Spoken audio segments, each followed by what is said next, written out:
Seat ना निकालने का यही था कि जो हमारी ही पार्टी में थे कुलदीप धलोड़ जी, वो चेंज हो गए थे, आप में चले गए थे। हमारे यहाँ डड्डूमाजरे में कोई काम नहीं करा पा रहे, दिक्कत तो उस चीज़ की है।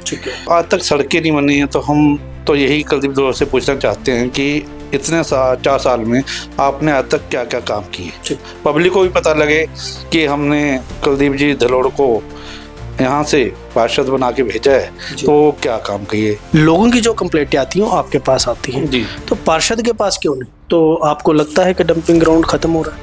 देखो जी, लगे हुए हम मनीष तिवारी जी। आज संसद में आज तक किसी ने आवाज़ नहीं उठाई। आज संसद में सबसे बड़ी लोक अदालत में भी आवाज़ उठाई है।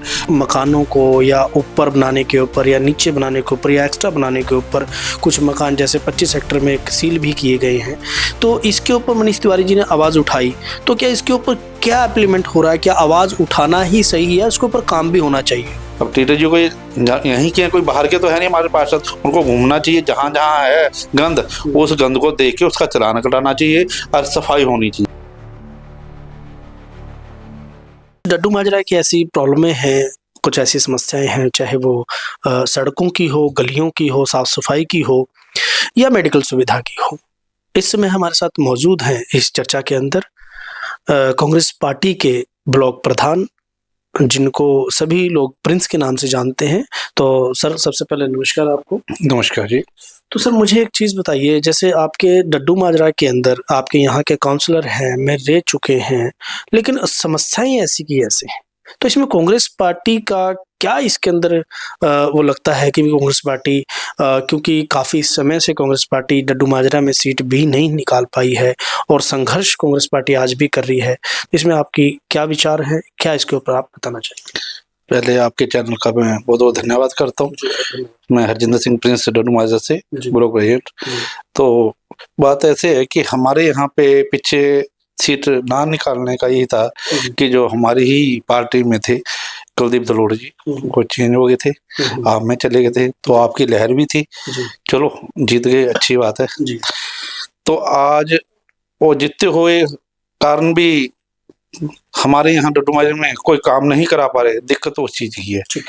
जैसे कि हमारे यहाँ सड़कें अभी तक 5वां साल लगने वाला, 4 साल पूरे हो रहे हैं कंप्लीट जनवरी में, तो आज तक सड़कें नहीं बनी हैं। तो हम तो यही कुलदीप धलोड़ से पूछना चाहते हैं कि इतने 4 साल में आपने आज तक क्या क्या काम किए, हमें उनका थोड़ा वेरवा दीजिए कि पब्लिक को भी पता लगे कि हमने कुलदीप जी धलोड़ को यहाँ से पार्षद बना के भेजा है, तो क्या काम किए, क्या नहीं किए, पब्लिक में पता लगना चाहिए। हम कांग्रेस वर्कर ब्लॉक प्रेसिडेंट यहाँ डड्डूमाजरा हमें एक जिम्मेवारी दी है, हमसे भी पूछा जाए हम कांग्रेस के लिए यहाँ कितने काम कर चुके हैं, बढ़ चढ़ के। जैसे हमारा जितने भी काम है हम बढ़ चढ़ के काम करते हैं। मनीष तिवारी जी को बोल के करें, चाहे लक्की जी को बोल के करें, किसी जी को भी हम बात करके अपने काम कराते हैं। ऊपर जितने भी हमारे सरकारी दफ्तर में बैठे बंदे उनको बोल के, जैसे लोगों की समस्या आती है, अब सर्दी आ गई है, पेड़ कटा दो जी, माड़ा मोटा कहीं पैचर सड़कें लगा दो जी, ठीक है ना। जैसे कि किसी का गंदा पानी आ रहा है घर में या कोई सीवरेज की प्रॉब्लम है, जो भी छोटी छोटी प्रॉब्लम है वो हम उनके साथ पब्लिक के साथ मिलके सारे काम कर रहे हैं। और उनका प्रॉपर कोड है हमारे पास, किस किस के बंदे करे, किस कंप्लेन की, कब किया, सारा A to Z हमारे पास कोड है। तो जिसमें कि आप लोग पार्षद नहीं हो, सत्ता में नहीं हो, तो डड्डूमाजरा में आप लोग लोगों की जो कंप्लेंटें आती हैं आपके पास आती हैं जी। तो पार्षद के पास क्यों नहीं? सर, ये तो हम कुछ कह नहीं सकते, ये पार्षद के पास क्यों नहीं जा रही है या वो काम नहीं करा रहे हैं, क्या प्रॉब्लम है। तो वो तो वही कह रहे हैं ना, हमने इसीलिए कि 4 साल का वो अपने मुंह से सारा बताए कि 25 जैसे 4 मंजिल स्मॉल फ्लैट है, वहाँ कितना घास होगा हुआ है, सड़कें अभी जब थोड़ी बहुत ही 4 साल में थोड़ा बहुत बना है, अभी बाहर की सड़कें फिर ऐसे की ऐसे पड़ी हैं। आज ये आपने डड्डूमाजरा सिर्फ डड्डूमाजरा से बाहर ही निकलना ना, तो आपको आधा घंटा लगता है हल्के आस्ते आस्ते ऐसे निकलने में। इतने खड्डे पड़ चुके हैं, बुरा हाल हो चुका है। बाई चांस किसी बच्चे की डिलीवरी हो, मेरी बहन की या किसी और की भाई की हो, बहन की हो, तो वो डिलीवरी में जब बाहर जाना उसको इतने तकलीफ हो, कैसे निकलेगा बाहर। और हमारे यहाँ इतनी प्रॉब्लम है सड़कों में। जी, आपने कहा कि कोई रात बरात को कोई डिलीवरी केस होता है या किसी बुजुर्ग की तबीयत खराब हो जाती है, तो आपके यहाँ डिस्पेंसरी है, तो डिस्पेंसरी में क्यों नहीं? हाँ, आपने अच्छा क्वेश्चन किया। डिस्पेंसरी हमारे यहाँ डिस्पेंसरी में रात को कोई ऐसा नहीं होगा कि हमारे को भी बेखर 2-1.5 साल पहले पता लगा था कि यहाँ पे डिस्पेंसरी में हमारे यहाँ 15-20 बेड लगेंगे। अच्छा। इसको हम मिनी हॉस्पिटल बना देंगे। ठीक है। तो बहुत खुशी की बात हुई थी, चलो अच्छी बात है। पर मुझे लग रहा है आज तक कोई ऐसी बात नहीं हुई। यहाँ तो डॉक्टर नहीं मिलते हैं। मेरे पास वीडियो भी पड़ी होगी, मैंने बनाई हुई है। तो वहाँ पे एक आधा डॉक्टर होता है, बाकी है ही नहीं कोई, वहाँ बैठे नहीं होता, कुर्सियाँ खाली पड़ी होती हैं। अच्छा, तो इसके बारे में आपने काउंसिल साहब से बात की? नहीं, मैं कौन सा साहब से नहीं बात की, क्योंकि वो खुद ही जाते रहते हैं, पता उनको वहाँ होते नहीं, तो किससे बात करें, क्या करें। कई बार कौंसिल के दफ्तर भी जाए तो वहाँ नहीं मिलते हैं, वो अपने काम में भी व्यस्त होंगे, मुझे नहीं पता। तो यहाँ पे भी जैसे कि बनी माजरा 22 सेक्टर है, तो यहाँ ऐसे कोई तकलीफ हो, हमारा मलोया है, डुडुमर है, 25 है, 4 मंजिल है, तो अब चलो शाहपुर कॉलोनी टूट गई है।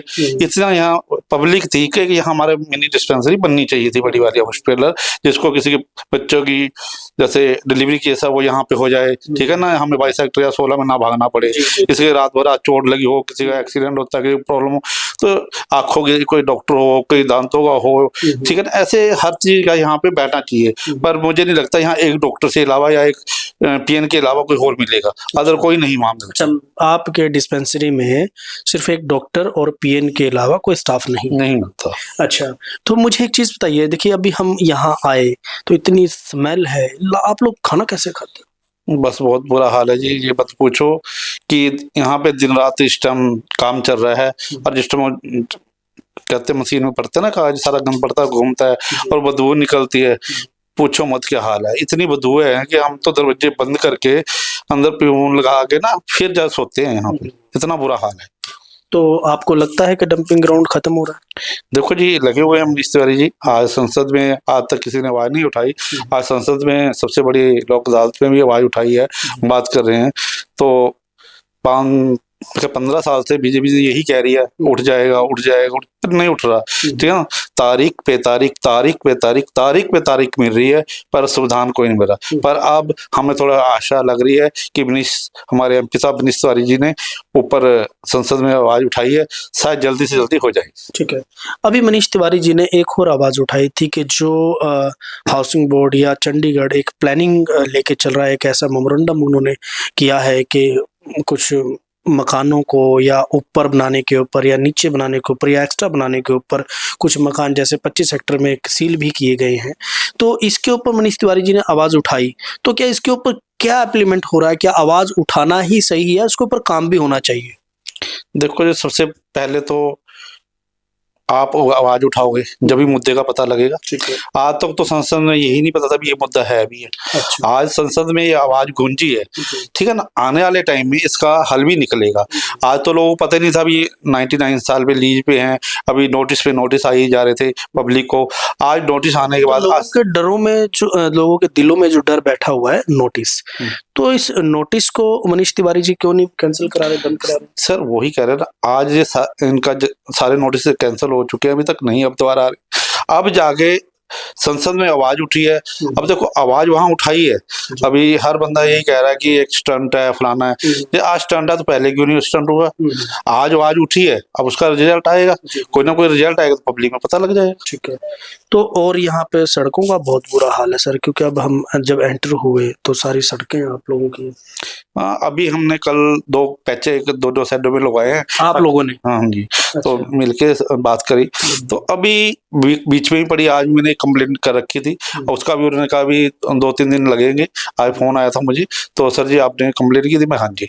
तो सर वो कह रहे उनकी अपना सड़कें बनानी है, तो कितनी इतना हमारे पास मटेरियल नहीं है, ये 2 दिन से नहीं आए। मैं चलो ठीक है, कब आओगे? अब उन्होंने 2-3 दिन का टाइम दिया, फिर आके वो सड़कें जितने हल्के हल्के पैचे लगाएंगे। वो कह रहे थे हम सिर्फ हमारे सामान नहीं है, हम सिर्फ पत्थर डाल देंगे, बजरी डाल के ना। मैं उसका फायदा कोई नहीं है, क्योंकि आज भी हमारे सामने एक एक्सीडेंट हुआ है कि बंदा जा रहा था, अचानक से ब्रेक मारे, खड्डे में लगी, वो सारी बजरी खिंड गई, वो बाहर निकल गई, वो बंदा गिर गया। तो मैं उसका डालने का तो कोई फायदा नहीं है, उसमें थोड़ी सी मिट्टी डाल के उसे पक्की हो जाएगी वहां पे, तो डालने का फायदा, ऐसे डालने का कोई फायदा नहीं है। या तो फिर लुक है तो वही डालो, क्योंकि ऐसे अच्छा तो खड्डे ठीक है, क्योंकि जो स्लिप करके उसे पता तो है खड्डे में जा रहा हूँ तो फिर आराम से निकल रहा हूँ। या तो एक ही खड्डा हो फिर तो होता है वहां, 1 नंबर से लेके हमारे 3000 क्वार्टर तक तो सारे खड्डे ही खड्डे पड़े बाहर तक, तो कितनी का उसमें पत्थर कितने पेंचेस लगा। बस तो इनको यही कह रखा भी सड़क चलो पास हो रखी थी, पर इसको कारपेंटर को सारी सड़क को पाड़ के दोबारा इसको बनाया जाए। जो सड़कों का इतना बुरा हाल है, उसके बावजूद आपने एक और चीज देखा होगा कि हमारे यहाँ गंदगी इतनी पड़ रही है ना। अभी रामलीला ग्राउंड है, पहले इन्होंने रामलीला का भी विजय प्रधान भी लिया था, तो वहां पे भी उसकी रामलीला का जो उस देखो धार्मिक जगह हर कोई दूर निकलता है, वहां भी इतना गंद है कि वहां आप मानो को पूरा ढेर लगा, एक छोटे मिनी डंपी बना हुआ है। अभी जिस टाइम इधर से सड़क के अंदर एंटर करोगे वहां पे इतना गंद, मतलब मिनी डंपिंग बना हुआ है, डंपिंग रोड। एक शुरू में इतनी, मतलब मुझे ये नहीं लगता कि जो सफाई करते हैं ये क्यों नहीं देखते। अब टीटर जी को यहीं के कोई बाहर के तो है नहीं हमारे पार्षद, उनको घूमना चाहिए जहां जहां है गंद, उस गंद को देख के उसका चालान कटाना चाहिए और सफाई होनी चाहिए।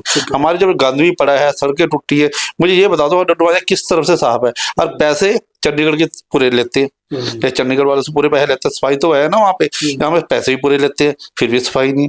तो आपको क्या लगता है असली चंडीगढ़ 15 सेक्टर से ऊपर है क्या? ये कॉलोनियाँ चंडीगढ़ के अंदर नहीं आती? क्योंकि हमने काफ़ी काम किया, काफ़ी देखा हमने कि सभी कॉलोनियों का तकरीबन यही हाल है, चाहे सीवरेज की हो, चाहे सफाई की व्यवस्था हो, चाहे मेडिकल सुविधाओं की बात हो। ये नेचुरली है कि मुझे तो लगता है भेदभाव का ही काम है कि कुछ यहाँ सोचते हैं बच्चे चलो अनपढ़ लोग हैं, जैसे अभी पीछे बीजेपी वालों ने बोला था कॉलोनी में तो अनपढ़ लोग ही रहते हैं, तो ये सब जो अनपढ़ लोग हैं इनको पता ही नहीं कुछ, जैसे रह रहे हैं ठीक है, तो इनको ये समझना चाहिए ये भी पढ़े लिखे लोग हैं, यहाँ से कॉलोनियों से भी आज बच्चे जज बन के गए हुए हैं, अच्छे अच्छे पोस्टों में बैठे हैं, तो इस डड्डूमाजों को भी देखना चाहिए, यहाँ भी सफाई करनी चाहिए, यहाँ भी इनको देखना चाहिए। ठीक है।